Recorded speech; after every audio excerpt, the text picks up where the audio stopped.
नमस्कार और frankly speaking पर आपका स्वागत है। Deputy chief minister of Haryana mister Dushyant Chautala, आप 2014 में यंगेस्ट एमपी बनकर आए थे, आपके रिकॉर्ड भी है आपके नाम पर। फिर 2019 में हारे और फिर एक लंबी सी जर्नी शुरू हुई। अब आप बीजेपी के साथ सरकार में हैं, डेप्यूटी चीफ मिनिस्टर हैं। ये रिश्ता कैसा चल रहा है इस वक्त, क्योंकि तमाम तरह के बयान आते हैं तो लोग आजकल अलायंसेस पर बहुत फोकस कर रहे हैं। आपकी अलायंस कैसी है? अनिका जी, पहले तो मैं धन्यवाद करूंगा आपका कि आपने ये चीज़ पूछी, और मैं शायद 3.5 साल से इसी का जवाब देता रह रहा हूँ कि अलायंस अच्छा चल रहा है। अलायंस दोनों पार्टियों का हुआ था कि प्रदेश में एक स्थिर सरकार दे, और 3.5 साल में हमने कोविड भी देखा, किसान आंदोलन भी देखा, अलग अलग छोटे आंदोलन भी देखे। उसके बावजूद भी दोनों पार्टियों का एक ही विजन था कि प्रदेश आगे कैसे बढ़े। आज हमारी इकोनॉमिक्स अगर आप उठाकर देखें स्टेट की, तो we have done far better than any other state. आज हमारा जीएसटी ग्रोथ, जहां देश 16 पे आ गया 22 से, हम 17 से 22 पे पहुंच गए। और पॉलिटिकली भी दोनों पार्टियों की जहां थोड़ी बहुत टसल क्रिएट होती रहती है समय अनुसार, मगर मुझे लगता है लीडरशिप पॉइंट ऑफ व्यू से कहीं कोई ऐसी बात नहीं है। दोनों ने बड़े कोऑर्डिनेटेड तरीके से म्यूनसिपल कमेटीज़ के चुनाव हो, पंचायती राज हो, इन सब चुनावों को लड़ने का काम किया है। मैं रिलेशनशिप पे आती हूँ थोड़ी देर में, लेकिन तमाम तरह के प्रॉब्लम्स नज़र आती हैं। रेसलर्स के मुद्दे पर कहा जा रहा है कि सरकार ने सही तरीके से हैंडल नहीं किया। ये हरियाणा की बेटियां हैं, लगभग 50 दिन बैठी रहीं वहाँ धरने पर। बृजभूषण जी की अरेस्ट की डिमांड होती रही, लेकिन मुद्दा अभी तक जो है एक तरह से लाइव टिकिंग बॉम्ब है। आपको लगता है कि ये मुद्दा ठीक से हैंडल हुआ? नविका जी, आज हरियाणा अपने आप में सभी आंदोलनों का एपिसेंटर है। आज आपने सूरजमुखी का देखा कि पंजाब 4200 पे सूरजमुखी खरीद रहा है, हम 4850 के बाद भी 1000 रुपया बोनस दे रहे हैं। और आंदोलन कहाँ हुआ एमएसपी की मांग के लिए? कुरुक्षेत्र के अंदर। पहलवानों की एफआईआर दर्ज कहाँ हुई? दिल्ली के अंदर। दिल्ली पुलिस इन्वेस्टिगेशन कह रही है, उसका मूवमेंट कहाँ शुरू किया जा रहा है? हरियाणा के अंदर। किसान आंदोलन 3 बिल्स के विरुद्ध था जो दिल्ली ने बनाई, आंदोलन कहाँ हुआ? हरियाणा के बॉर्डर पर। तो कहीं ना कहीं पॉलिटिक्स जो और पार्टीज़ की भी है, ऑर्गेनाइजेशंस की भी है, वो हरियाणा को एपिसेंटर बारी बारी बनाती है। और ये आज का नहीं है, ये इतिहास रहा है, क्योंकि दिल्ली को हम 3 तरफ से घेरते हैं। जहाँ पहलवानों वाली बात है, हमारी बहनें हैं, प्रदेश का कोई नेता डिस्पाइट पॉलिटिकल पार्टी ये नहीं कहता कि वो गलत है। उनने एक रिपोर्ट कराई, इन्वेस्टिगेशन करना दिल्ली पुलिस का पार्ट है, वी स्टैंड विद देम। अगर रिपोर्ट के अनुसार कोई दोषी है तो उसको सजा हो।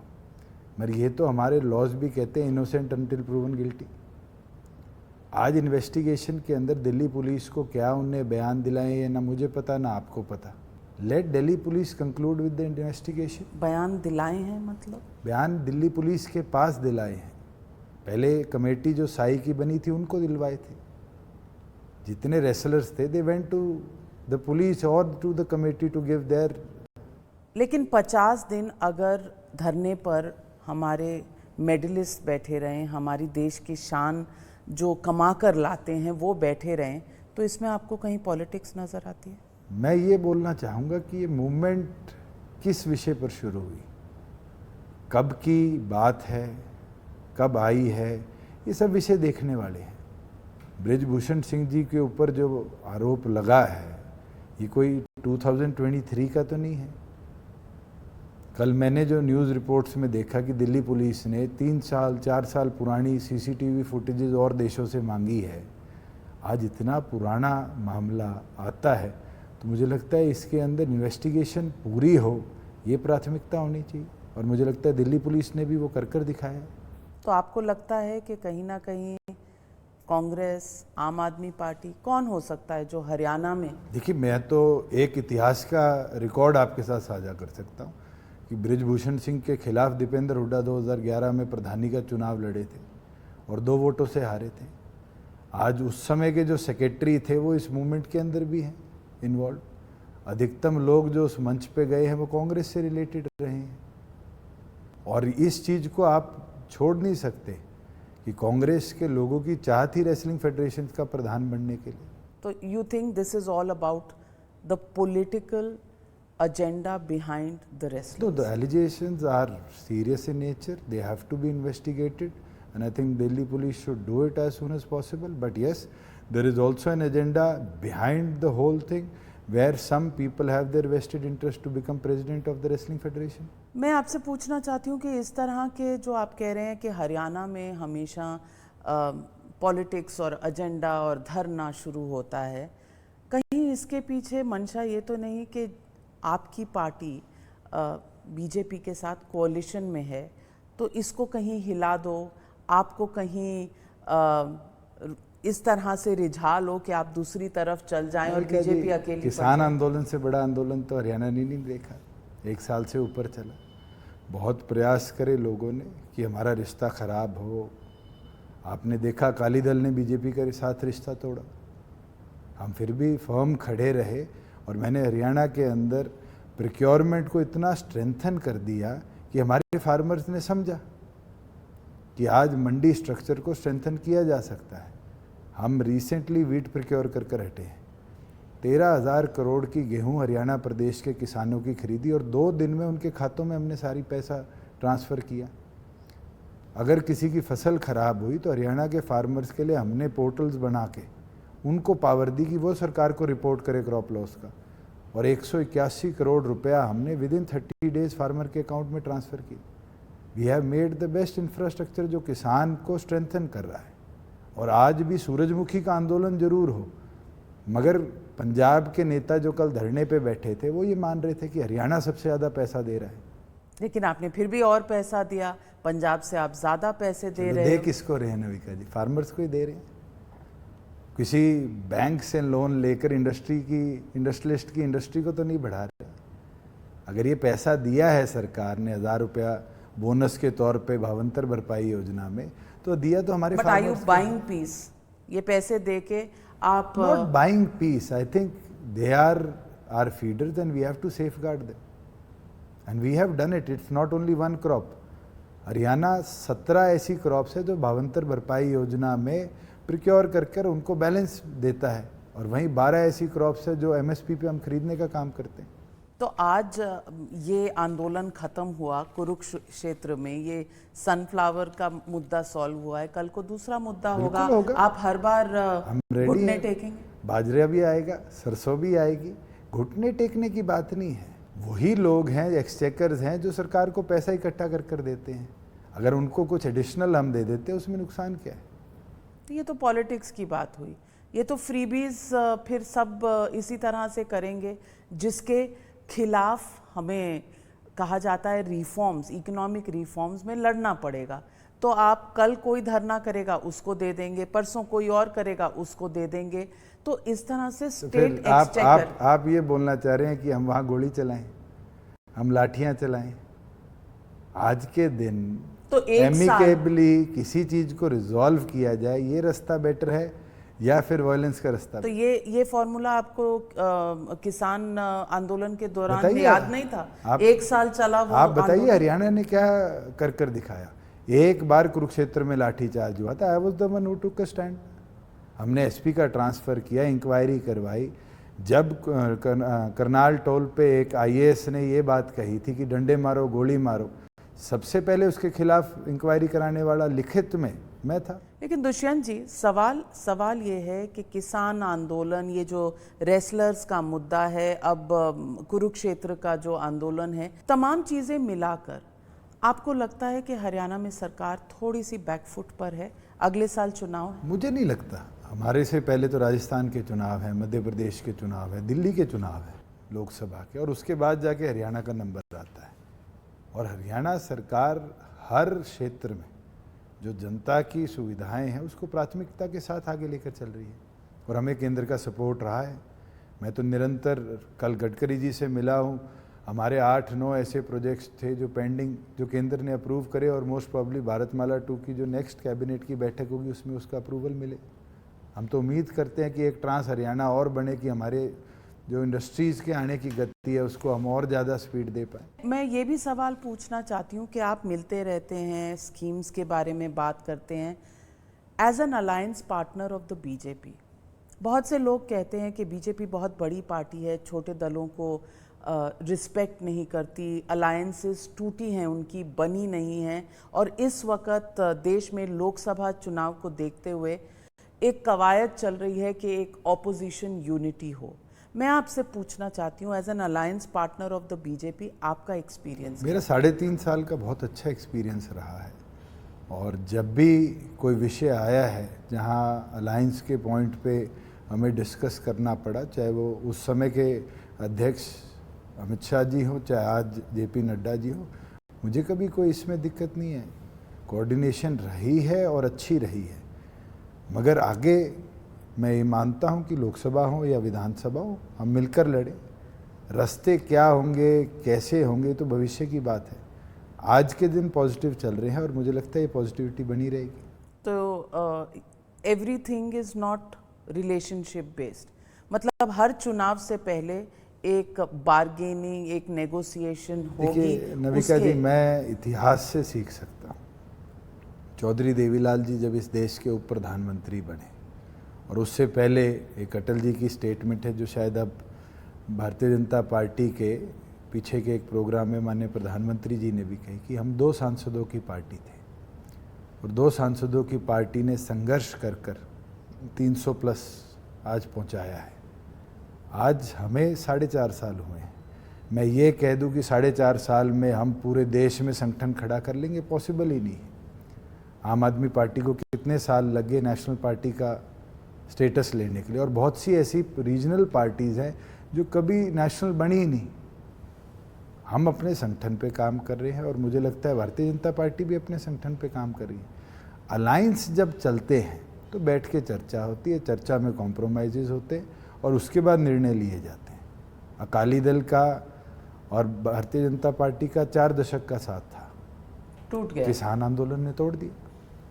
अगर मैं वही बात करूं कि इतिहास में चौधरी देवीलाल जी जब जिंदा थे, उस समय हमारा सोनीपत का उस समय का एमपी किशन सिंह सांगवान, चौधरी देवीलाल ने बीजेपी के सिंबल पे 5-5 हमारा मतलब आईएनएलडी का, उस समय तो सब आईएनएलडी थी, चौधरी देवीलाल जी के नेतृत्व में थी। उस समय कैंडिडेट समेत सीट दी भारतीय जनता पार्टी को कि रिश्ते बने रहे, और वो चला। 2009 में 5-5 में लड़े। तो अब जो आपकी ओरिजिनल पार्टी आईएनएलडी है वो तो ऑपोजिशन के खेमे में है। 23 तारीख को पटना में बड़ा समारोह है, वहाँ जा रही है।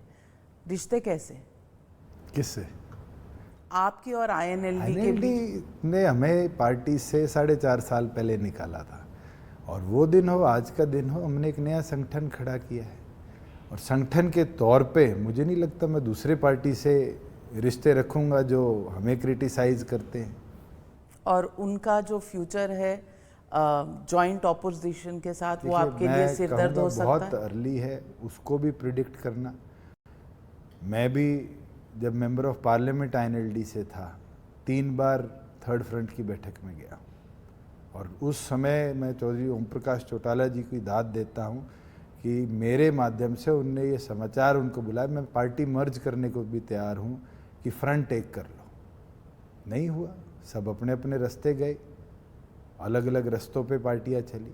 ये कहना कि आज इकट्ठा होने से लोकसभा चुनाव इकट्ठा लड़ेंगे, इसमें तो अभी 10 महीने और बाकी हैं। आपको कोई फीलर्स आए हैं दूसरे कैंप से? मैं तो आज के दिन भारतीय जनता पार्टी के साथ हूँ, और सोचूंगा भी नहीं किसी और के साथ जाने। नहीं, आज के दिन तो आप हैं, लेकिन वो कहा जाता है ना, politics is the game of the possible. तो कोई फीलर्स आज तक नहीं आए कि छोड़ दो?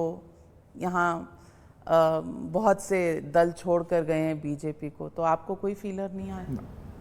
या आईएनएलडी ने इंश्योर कर दिया कि आपको ना आए? अब मैं इस पे कैसे टिप्पणी कर सकता हूँ, क्योंकि आज के दिन हम मजबूती के साथ एक अलायंस में चल रहे हैं, और दूसरी चीज का सोचना या विचार रखना भी मुझे नहीं लगता वायबल है। आप तो आम आदमी पार्टी के साथ भी चुनाव लड़ चुके हैं। हाँ, लोकसभा का लड़े थे। क्या एक्सपीरियंस रहा? अच्छा था। अच्छा था। हमने नई पार्टी बनाई थी, वो हरियाणा में नए आए थे, मिलके लड़ा, और मैं मानता हूँ कि हम कामयाब नहीं रहे, प्रयास करें। उस समय भी हमने एज जेजेपी हमने 6 लाख वोट लिए थे लोकसभा में, और आम आदमी पार्टी के 1 लाख वोट आए थे अलायंस में 10 सीटों पर। मगर उसके बाद हमने और मेहनत करी। लेकिन अब वो कह रहे हैं कि वो हरियाणा में फिर से चुनाव लड़ेंगे, और आप कैसे देखते हैं अब आम आदमी राजनीति में सबको चुनाव लड़ने का अधिकार है। आज के दिन न्यूज़ चलाने का अधिकार क्या एक चैनल पे है? सबके पास है। It is an open environment, और हमारा संविधान परमिट करता है हर पॉलिटिकल पार्टी को, वो कहीं भी रजिस्टर्ड हो, सिंबल अगर इलेक्शन कमीशन उसको अलॉट कर देती है, वो चुनाव लड़ सकता है। रिजल्ट्स क्या आते हैं हमने देखा था 2019 के विधानसभा में आम आदमी पार्टी ने अपने कैंडिडेट्स ही मैदान में नहीं उतारे। इस बार आए तो अच्छा है। कोई आपकी बातचीत उनसे फिर से हो सकती है? मेरे से जिनने बात करी थी वो तो तिहाड़ जेल में करी थी। नहीं, जिनने तब करी थी, जैन साहब, सिसोदिया जी, वो तो कहीं ना कहीं। तो अब आपको क्या लगता है कि सारे देश में पॉलिटिकल यही चर्चा होती है कि बीजेपी के असली अलायंस पार्टनर्स ईडी और सीबीआई हैं, आप मानते हैं कि मैं नहीं मानता इस चीज़ को। देखो, कोई गलती करेगा और इन्वेस्टिगेशन में वो प्रूव हो जाती है, तो फिर गलती होना ना होना का दोषी तो कोई और होगा। लेकिन कोई गुंजाइश है आपकी, आपको लगता है कि आम आदमी पार्टी का नेशनल लेवल पे या हरियाणा में, क्योंकि गुजरात में चुनाव उन्होंने लड़ा, पंजाब जीते, आपको लगता है कि आम आदमी पार्टी अब नेशनल पार्टी भी बन चुकी है, उसकी आगे की रणनीति उनको कितना सक्सेस अमेरिका जी, ये कहना कि कितना सक्सेस ले पाएंगे, इट्स टू अर्ली।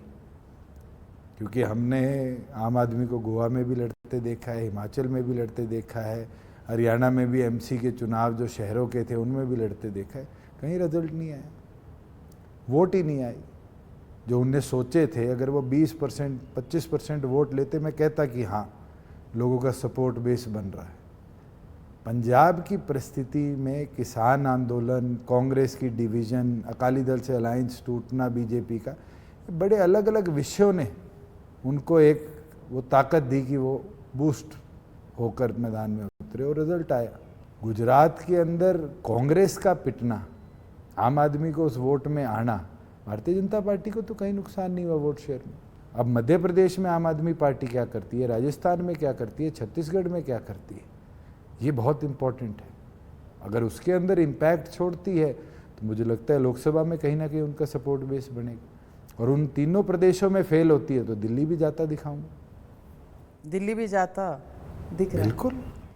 मैं सवाल ये भी पूछना चाहती हूँ कि बिप्लब देब जो इंचार्ज हैं बीजेपी के हरियाणा के, उन्होंने बस कुछ ही दिन पहले एक रैली में एक स्टेटमेंट कहा और आपकी सीट पर कहा कि यहाँ पर बीजेपी के कैंडिडेट को जिताना चाहिए और बदला लेना चाहिए।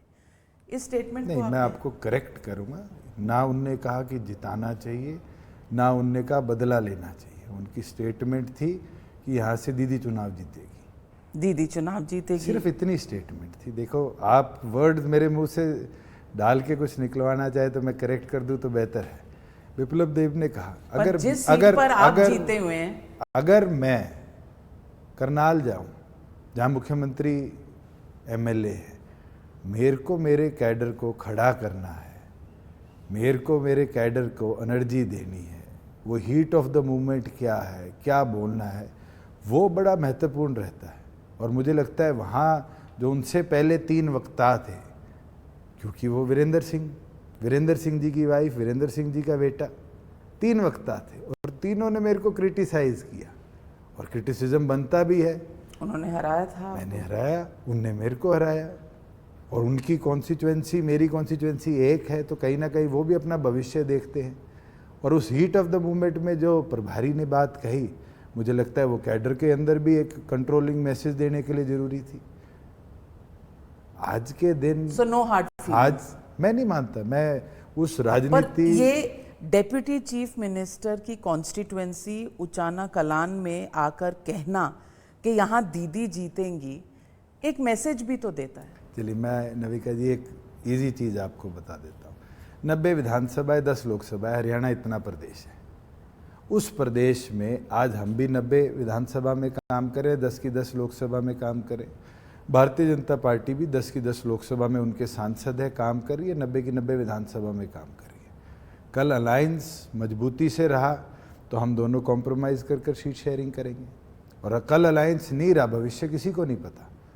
तो उस परिस्थिति में कैडर तो 90 सीटों पे खड़ा रखना जरूरी है, और वही एनर्जी हम अपने कैडर को देते हैं, वही एनर्जी बीजेपी अपने कैडर को देती। तो यानी कि अलायंस रहेगा या नहीं रहेगा, इस पे सवालिया निशान है। ये तो भविष्य की बातें हैं। आज मजबूती से चल रहा है, मुझे कोई संशय नहीं है, मेरे ख्याल से चीफ मिनिस्टर को कोई संशय नहीं है, भारतीय जनता पार्टी की नेशनल लीडरशिप को कोई संशय नहीं है, हमारी नेशनल लीडरशिप को कोई संशय नहीं है। बाद में बैठ के जिन परिस्थितियों में सीट शेयरिंग में फैसले होंगे, कैडर तो 90 के भी खड़ा रखना जरूरी है। आप ये तो नहीं कह सकते कि नहीं आज आप 45 पे काम शुरू करो। हम कैसे एज ए पार्टी ग्रो करेंगे? 10 में से कितनी सीटें आपकी होंगी, आपके दिमाग में मुझे लगता है ये फैसला मैं दोनों पार्टीज़ की नेशनल लीडरशिप पे छोड़ूं तो बेटर है, क्योंकि उनने बैठ के सर्विस आप भी होते को-फाउंडर है पार्टी के, तो इस पार्टी की नेशनल लीडरशिप में तो आप नहीं, मैं कह रहा हूँ ना, उस मौके पे छोड़े कि हम बैठ के चर्चा करके फिर निष्कर्ष निकाले, रादर देन मी सेइंग कि भाई हम तो 50-50 पे जाएंगे, 40-60 पे जाएंगे। पर अभी फिलहाल असेंबली में 41 सीटें हैं बीजेपी की, आपकी 10 हैं, तो यानी 1:4 का है। तो आपको लगता है कि अगर मैं आपकी कैलकुलेशन पे भी चलूँ तो 1:4 पे, तो 10 में से कितनी होनी चाहिए? पूछ रही हूँ, आप मैं तो सिर्फ आपकी कैलकुलेशन पे। नहीं, पर ये तो हरियाणा है, नेशनल इलेक्शंस में नेशनल प्रेजेंस बीजेपी की ज्यादा है, तो आपको मतलब जो हरियाणा बोलो कि इसको भविष्य पे छोड़ दिया जाए, क्या शेयरिंग होगी, कितनी शेयरिंग होगी, ज़्यादा बेटर होगा। तो आपने ऑप्शंस ओपन रखे हैं बाकी पार्टियों के साथ? मुझे लगता नहीं जरूरत है किसी के साथ चर्चा की। तो आप कह रहे हैं ये ओपन है तो दूसरा ओपन कैसे नहीं है? अगर नेगोशिएशन बीजेपी के साथ ओपन रखी है आपने, तो फिर कहीं ना कहीं तो एक प्लान बी भी होगा। हम तो 10 की 10 पे तैयारियां कर रहे हैं। हम तो सोनीपत लोकसभा में 2 जुलाई को रैली कर रहे हैं, और उसके बाद डॉक्टर अजय सिंह चौटाला जी ने कहा है कि पूरे प्रदेश में रैलियां करनी चाहिए। अब उसके अंदर अगर हम अपना फुटहोल्ड स्ट्रॉन्ग कर पाए, मजबूत कर पाए, ताकत दिखा पाए, तो वो तो बैठ के फिर चर्चा का विषय बनता है। यानी कि नो ट्रबल इन पैराडाइज आपके खेमे में कहीं पर, और तमाम लोग, कभी कोई लीडर कह देता है आज भी उठ के चले जाएं चौटाला जी तो सरकार चलेगी, कभी कोई कह देता है कि इस असेंबली में बीजेपी की कैंडिडेट जीतेगी। आप कह रहे हैं कि बिल्कुल कोई फ्रिक्शन नहीं है और सब कुछ अच्छा है, चंगा है। अलायंस पॉइंट ऑफ व्यू से कोई फ्रिक्शन नहीं है। कैडर बनाने के लिए और कैडर को मजबूत करने के लिए और कैडर को आगे बढ़ाने के लिए हर पॉलिटिकल पार्टी हर समय ताकत देती है। आज के दिन कांग्रेस की यही तो कमी है। हरियाणा प्रदेश का मैं एग्जांपल दे दूं, हरियाणा प्रदेश कांग्रेस में पिछले 13 साल में स्टेट प्रेसिडेंट बना है, स्टेट का संगठन, डिस्ट्रिक्ट का संगठन आज तक नहीं बना। ये कमी है, उनके पास कैडर नहीं है। आज जो कुछ कांग्रेस दिखती है सिर्फ एक बुलबुला है, और ये प्रैक्टिकल है। आप मुझसे छोड़िए, किसी कांग्रेसमैन से हरियाणा के पूछ लीजिए कि कभी डिस्ट्रिक्ट प्रेसिडेंट्स की नियुक्ति हुई हो, डिस्ट्रिक्ट के संगठन की नियुक्ति हुई हो, हल्का प्रधानों की नियुक्ति हुई विधानसभा वाइज, कभी नहीं हुई। लेकिन कांग्रेस पार्टी के जो सबसे बड़े नेता हैं राहुल गांधी ने भारत जोड़ो यात्रा की, कर्नाटक का चुनाव जीता। आपको लगता है कि कांग्रेस एक अपस्विंग में है? देखिए, जिस तरह से कर्नाटका में रिजल्ट्स आया है, क्या परिस्थितियां राजनीतिक तौर पर, चाहे वो कास्ट बेस हो, रिलीजन बेस्ड हो, लोकल टसल्स हो, उस परिस्थितियों ने एज दिया है। मगर कांग्रेस की अग्नि परीक्षा तो सबसे बड़ी राजस्थान है। आज जिस तरह की टसल राजस्थान में चल रही है, सिटिंग चीफ मिनिस्टर कांग्रेस का, अगर वो उसको बचा पाएंगे तो मैं उस दिन आपके चैनल पे कहूँगा कि हाँ, आप स्विंग आ गई। और अगर राजस्थान खो देते हैं तो मुझे नहीं लगता कि आने वाले समय में राजस्थान खो देते हैं, मध्य प्रदेश और छत्तीसगढ़ जीत लेते हैं, ये सब तो पॉसिबिलिटीज में है ही। पॉसिबिलिटीज तो राजनीति हर रोज ही पॉसिबिलिटी है, कल क्या होगा किसको पता है। लेकिन आपको लगता है कि देश में कहीं ना कहीं 10 साल के राज के बाद, 10 साल की गवर्नमेंट चलाने के बाद एंटी इनकम्बेंसी एक बड़ा फैक्टर होगी बीजेपी के लिए, हरियाणा में भी और लोकसभा चुनाव में भी? एंटी इनकम्बेंसी बड़ा क्रिटिकल वर्ड है राजनीति के लिए। मैंने बहुत स्टेट स्टडी किए हैं, उड़ीसा एक टिपिकल एग्जाम्पल है, कभी एंटी इनकम्बेंसी वर्ड ही नहीं सुना। हिमाचल है, एक सरकार के बाद दूसरी, दूसरी के बाद पहली, पहली के बाद दूसरी, यही प्रथा चलती आ रही है। राजस्थान में भी यही प्रथा, पंजाब के अंदर यही प्रथा थी, और एकदम पंजाब में ऐसी आंधी आई कि दोनों ही ऑपोजिशन में बैठने लायक नहीं बची। राजस्थान के अंदर प्रथा रही है अदला बदली की, मगर उस बदली के अंदर आज की राजस्थान की सिचुएशन में कांग्रेस को गढ़ बचाना मुझे लगता है एक बहुत बड़ा चैलेंज रहेगा। मध्य प्रदेश की पॉलिटिक्स को मैं बहुत ज़्यादा मॉनिटर नहीं करता। नहीं, पर वहाँ पे भी काफ़ी लंबी सरकार बीजेपी की रही है। बिल्कुल। और बीच में कांग्रेस जीती तो पार्टी टूटी कांग्रेस की और बीजेपी की सरकार आई। आपको लगता है इस तरह के जो घटनाएं हुई हैं, चाहे वो महाराष्ट्र में हो, मध्य प्रदेश में हो, इससे पार्टी को फ़ायदा हुआ है या नुकसान? मैं मध्य प्रदेश पे टिप्पणी करूं, ये कोई बहुत एग्जैक्ट टिप्पणी नहीं होगी, क्योंकि it is not joining boundaries with our state. पर जितना मैंने मॉनिटर किया है, शिवराज जी ने काम अच्छा किया है, लोग प्रेज भी करते हैं आम जन में, मगर वही कमलनाथ जी को सिंगल हैंडेड मध्य प्रदेश मिलना एक कांग्रेस के लिए एडवांटेज है। और महाराष्ट्र एक्सपीरियंस? महाराष्ट्र बड़ा इंटरेस्टिंग रहेगा, क्योंकि शिवसेना का 2 हिस्सा होना, और जैसे हमारा उस समय INLD और JJP का बनना था, उसके अंदर कौन असलियत में उस कैडर को लेके 2024 में जाएगा, ये अपने आप में एक बहुत बड़ा चैलेंज रहेगा दोनों दलों के लिए। आप क्या समझते हैं INLD और JJP के बीच में कौन असली कैडर लेके जाएगा? अगर हम 16% से ऊपर प्रदेश में वोट लेते हैं और INLD 2% पे रह जाती है, तो कैडर किसके साथ गया?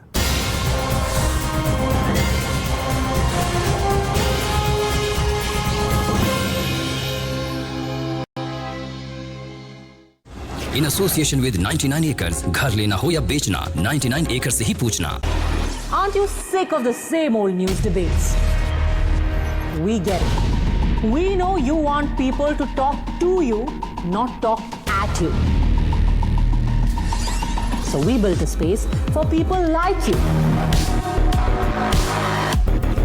A place where your agenda becomes my agenda.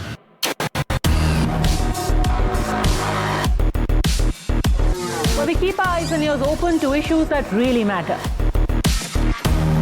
But we're all about calmly laying out the information, no unnecessary aggression, no bluff.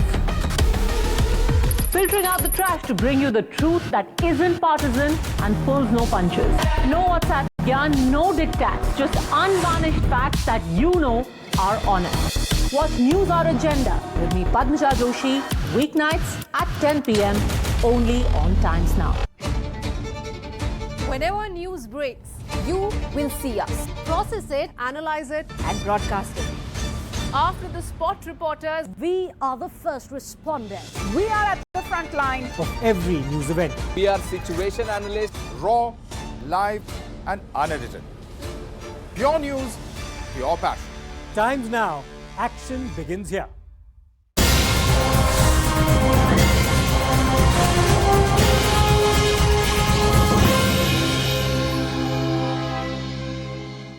Dushyant Chautala ji, how do you see your future as a politician? I'm satisfied with what I have done in last 9 years of active politics. I was elected at the age of 25 and 11 months. I stood in parliament firm and strong for 5 years. बड़ा अच्छा काम किया। उसके बाद परिस्थितियों ने और बड़ी जिम्मेवारी दी।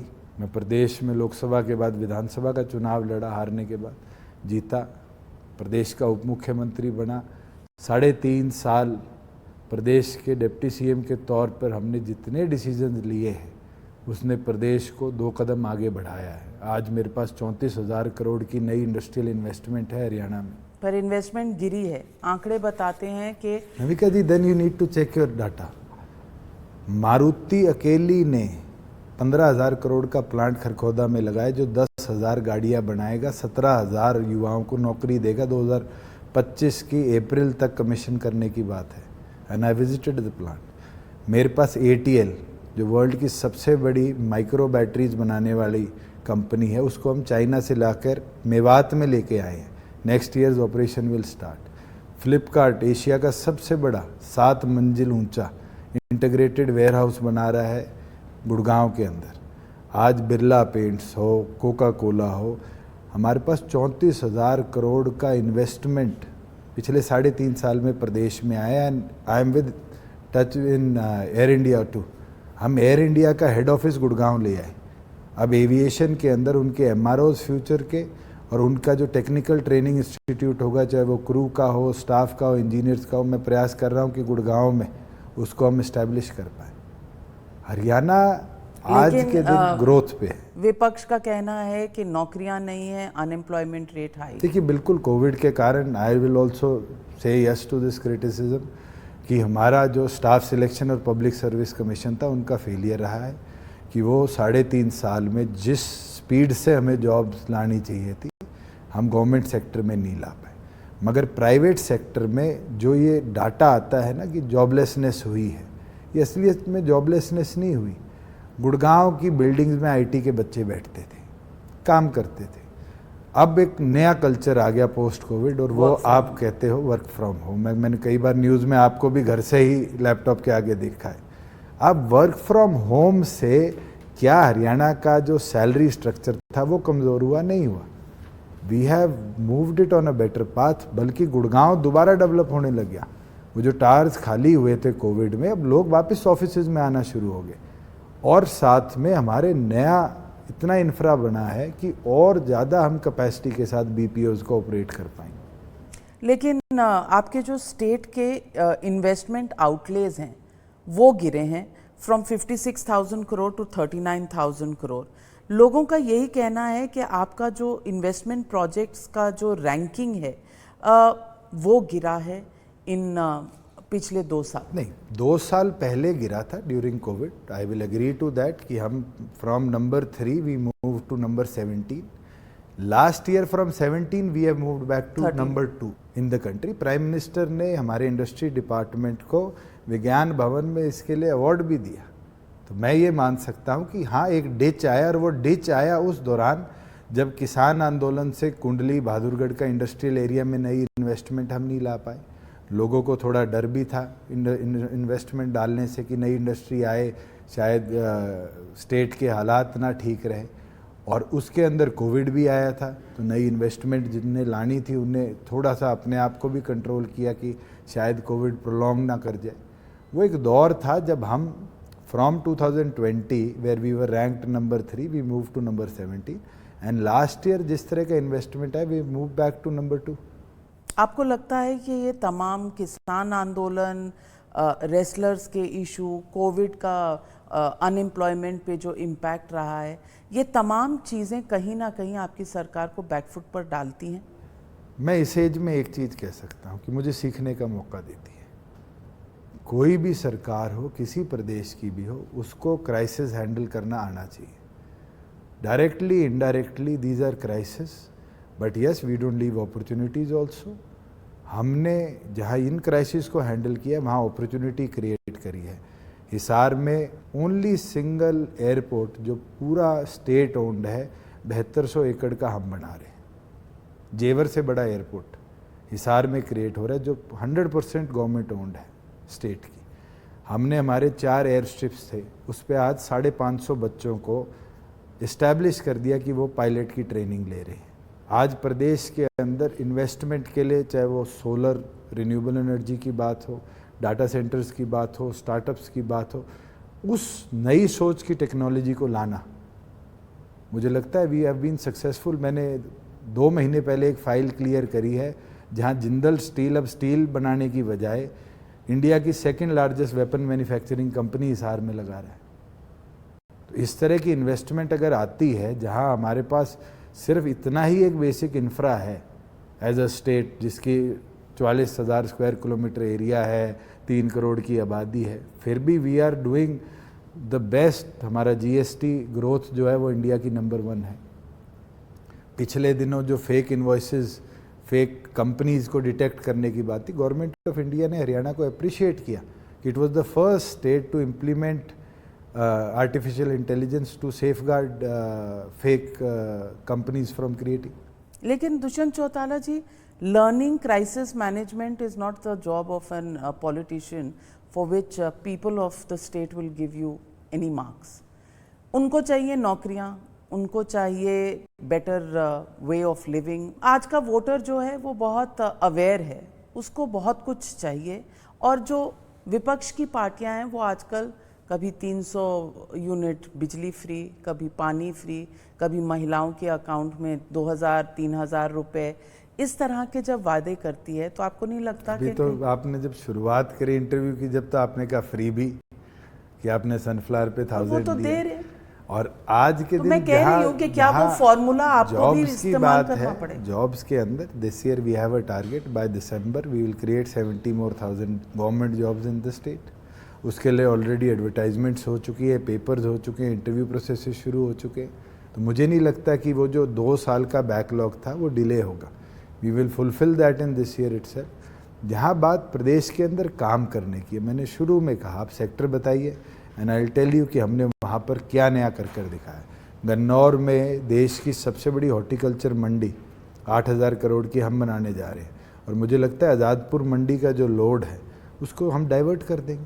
हम एक ऐसा इंफ्रा बनाएंगे जहाँ पर किसान के हॉर्टिकल्चर प्रोडक्ट को डायरेक्टली फ्रॉम द मार्केट हम एक्सपोर्ट क्वालिटी की तरफ लेके जाएं।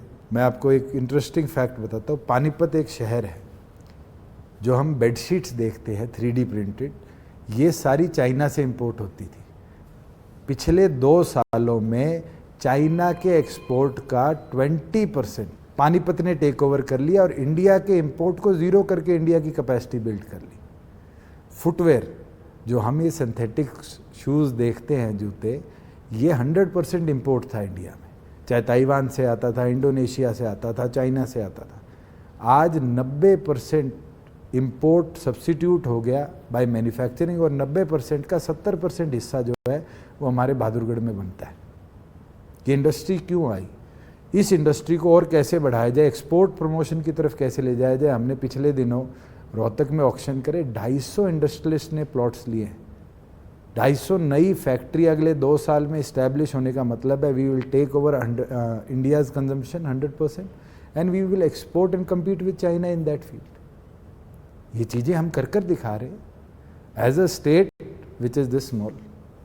लेकिन दुष्यंत चौटाला जी, सब कुछ डिपेंड करता है कि एज अ जूनियर प्लेयर आप कितने कंफर्टेबल हैं। मैं दोबारा आपसे ये सवाल पूछती हूँ कि अलायंस में आप कितने कंफर्टेबल हैं, क्योंकि आप कोई लॉन्ग टर्म कमिटमेंट की बात नहीं कर रहे हैं। आप कह रहे हैं today as and where we are, आज की तारीख में हमारी सरकार ठीक चल रही है, कल क्या होगा किसको पता। देखिए, जब बात कभी आत्मसम्मान की आएगी, ये फैसले जब लिए जाते हैं। आ चुकी है? मुझे नहीं लगता आज आसपास भी है। अभी आत्मसम्मान को कोई मेरे तो आज तक कोई ना ठोस पहुंची है ना पहुंचाई है भारतीय जनता पार्टी ने। तो फिर आप ज्यादा श्योर क्यों नहीं है कि आगे चलकर मैं तो श्योर हूं, मगर आप कहते आगे क्या रहेगा, कितना नंबर रहेगा, मुझे नहीं लगता कि अभी तक चर्चाएं शुरू हुई हैं। चर्चा शुरू हुई है, हो चुकी है बिल्कुल, और नेगोशिएशन जारी है, धीरे धीरे होएंगी। लेकिन ऑपोजिशन अभी तो राजस्थान का चुनाव आएगा, नड्डा जी से मेरी चर्चा है कि हम मिलकर लड़े, ये मेरी भी उम्मीद है। क्या राजस्थान में रहता है, क्या होता है, ये तो आने वाला 4-6 महीने का काम है। तो आप कितनी सीटों पर लड़ना चाहते हैं? देखिए, हमने शॉर्टलिस्ट करी है। मैं father was 2 times MLA, Rajasthan की 2 अलग कॉन्स्टिट्यूंसी से। चौधरी देवीलाल जी सांसद रहे हैं, और एक टाइम था जब 87 के अंदर चौधरी देवीलाल जी ने मूवमेंट शुरू करी थी देश भर में, और 89 में राजस्थान को पूरे को जीतने का काम किया था भैरव सिंह शेखावत जी के साथ। हमारा एक रिश्ता राजस्थान से लंबा रहा है। हमने एज अ पार्टी 25 से 28 सीट शॉर्टलिस्ट करी है। जहाँ पर भारतीय जनता पार्टी जीती नहीं है या हम स्ट्रांग होल्ड में रहे हैं, और आगे नेगोशिएशंस में बैठ के चर्चा में भारतीय जनता पार्टी के साथ जो फैसला होगा वो तो 4-5-6 महीनों में आपके सामने होगा। नहीं, 4-5-6 महीने तो बहुत दूर है, आपको तैयारी करनी होगी। कहाँ तक पहुँची हैं ये नेगोशिएशन? संगठन हमने खड़ा कर लिया है, काम शुरू कर दिया है। सेकंड को हमारी एक रैली राजस्थान में भी है। नहीं, बीजेपी के साथ जो आपकी सीट्स की अंडरस्टैंडिंग है, मैं ये छोड़ दूं, हमारे यही तो बात दोनों है। पार्टीज के नेशनल प्रेसिडेंट्स पे तो बेटर है। कमाल है, आप को फाउंडर हैं। I am a senior vice president also of my party. हाँ, तो ऑब्वियसली बीजेपी के साथ सरकार में काम करने का आपका अनुभव जो है उससे ही बात आगे बढ़ेगी। तो मैं पूछना चाह रही हूँ आपसे, ऐसा तो है नहीं, it's a family run party after all, so no, it's an organisation. आप ये नहीं कह सकते कि दो ही लोग निर्णय लेते हैं। लेकिन बीजेपी का तो हमेशा कटाक्ष रहता है कि इस देश में सिर्फ फैमिली रन पार्टीज हैं, प्राइवेट एंटरप्राइज है। कटाक्ष करना, कहना, पॉलिटिकली क्या बयान कब दिए जाते हैं, कैसे इनका कोई दिए मतलब जाते नहीं हैं, होता। ये आपको भी पता है, आप इतने साल से हमें ही कवर कर रहे हैं। लेकिन बीजेपी का हमेशा कहना है कि जो फैमिली रन पार्टीज हैं उन पे उनका कटाक्ष भी रहता है, और कहीं ना कहीं आप जितना मर्जी कह ले national president of your party, लेकिन फैक्ट तो यही है कि फैमिली है और आप सुनेंगे सबकी, और जो भी फैसला होगा आप दोनों को तो पता होगा। इतने सालों में एक चीज सीखा हूँ कि ऑर्गेनाइजेशन में आपको सबको सुनना भी पड़ता है और निर्णय भी उस हिसाब से लेना पड़ता है।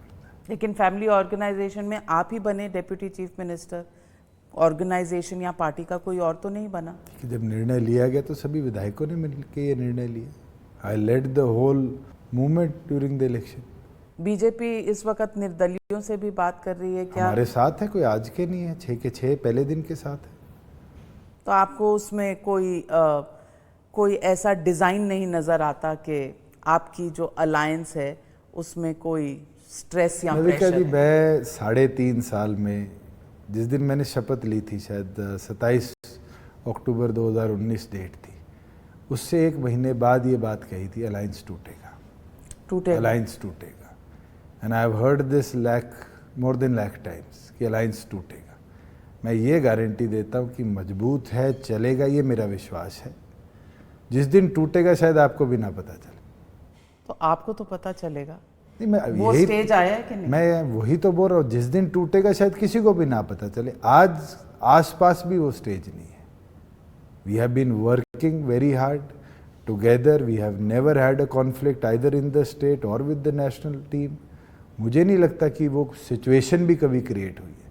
परसेप्शन जरूर हो सकती है बाहर की, कल टूटेगा, परसों टूटेगा। कहते हैं ना, there is no smoke without fire. मैं तो 3.5 साल से I am taking the smoke, but I have never seen the fire coming out. ऐसे ही परसेप्शन बनी हुई है। कई लोगों को ये भी तो दिक्कत है कि मैं 35 का हूँ, वो 70 के हैं, उनका भविष्य 35 साल का छोरा क्यों बिगाड़ रहा है। आप भूपेंद्र सिंह हुड्डा की तरफ इशारा कर रहे हैं। आप समझ गए। विपक्ष की एक बड़ी बैठक है 23 जून को पटना में। नीतीश कुमार जी सबको साथ ला रहे हैं। ममता बनर्जी, एम.के. स्टालिन, अखिलेश यादव, अरविंद केजरीवाल, राहुल गांधी, मल्लिकार्जुन खड़गे, तमाम पार्टियां वहां पर पहुंच रही हैं। आपको क्या लगता है कि इस वक्त जब लोकसभा का दौर हम देखें तो बीजेपी के लिए ये कितनी मुश्किल लड़ाई होगी अगर 450 सीटों पर विपक्ष एक साथ एक कैंडिडेट? देखिए, मैंने इतिहास में पढ़ा है, आई वॉज नॉट बॉर्न, जो 87 का दौर था जब बोफोर्स की बात आई थी। 88 में मेरा जन्म हुआ और 89 का चुनाव, और उस दौरान चौधरी देवीलाल जी ने सारे देश के विपक्ष को इकट्ठा किया और एक मूवमेंट शुरू हुई और वो एक आंधी बन गई।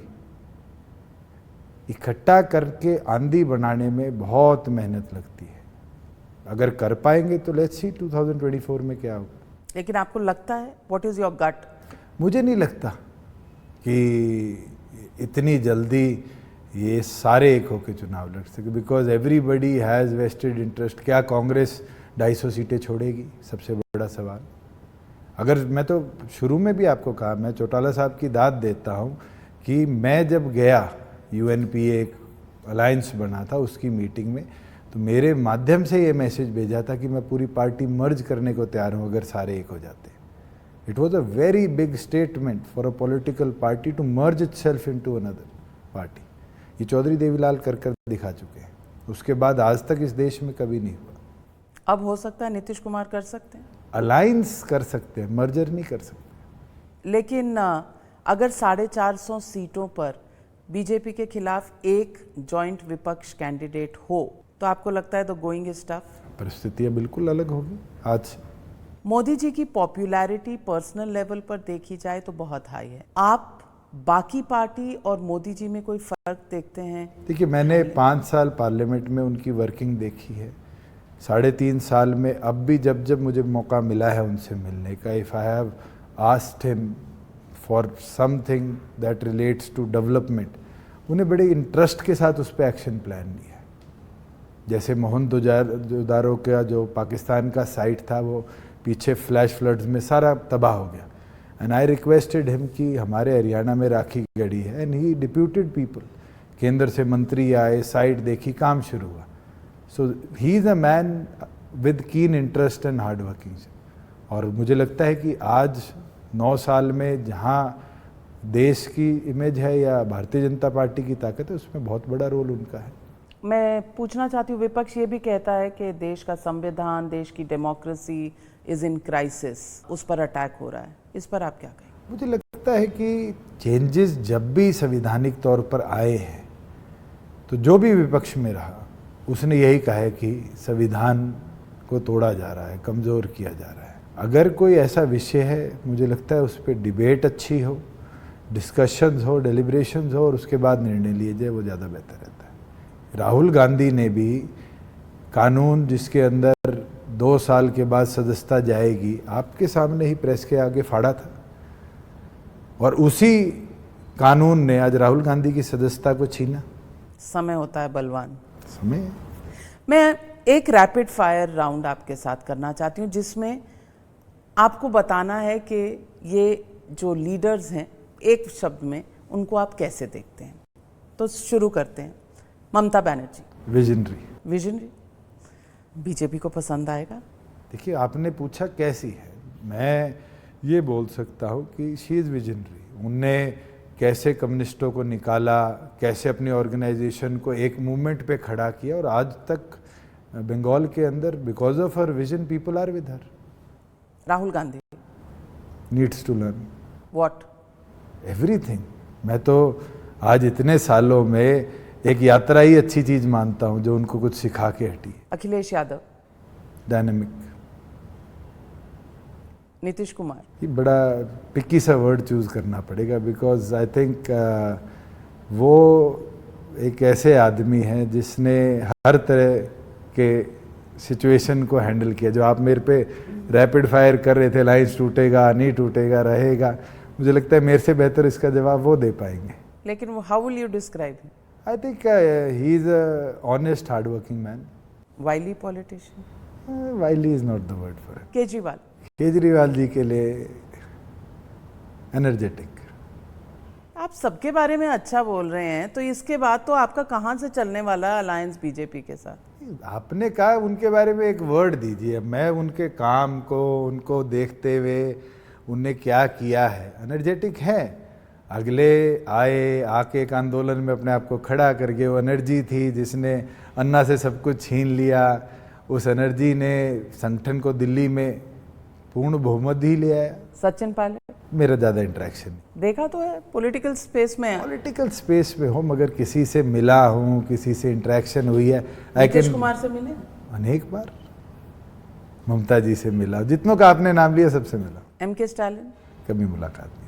But he has revived DMK, और मैं मानता हूँ it is his hard work which has revived. Yogi Adityanath? Very, मतलब क्या कहूँगा मैं उसको, stable and strong person. Amit Shah? I think he has a good command and vision to move things forward. Narendra Modi? Visionary, I think successful, and he has achieved what he dreamed of. 2024, who do you think will be the Prime Minister? I think as of now we'll form the NDA government. NDA खतरे में है? अभी तो नहीं लगता, जितनी है मजबूत है। जितनी है मजबूत है। और लोगों को वापस आना चाहिए? आना चाहिए। कवायद चल रही है? प्रयास तो चलते रहते हैं। आप उसमें कुछ रोल निभा रहे हैं? नहीं, मैं तो चाहूँगा कि अकाली दल वापस आए, टीडीपी वापस आए। जो दल थे और जिन प्रदेशों में भारतीय जनता पार्टी को आज दोबारा रिवाइव करना चाहिए, मुझे लगता है as NDA we should discuss और उन लोगों को जोड़ना चाहिए। मेरी तो अनेक बार भारतीय जनता पार्टी की टॉप लीडरशिप में जितने लोगों से मुलाकात हुई है, मैंने यही सजेशन दिया है कि पुराने जो साथी हैं, जो मजबूत लोग हैं, उनको साथ लाइए।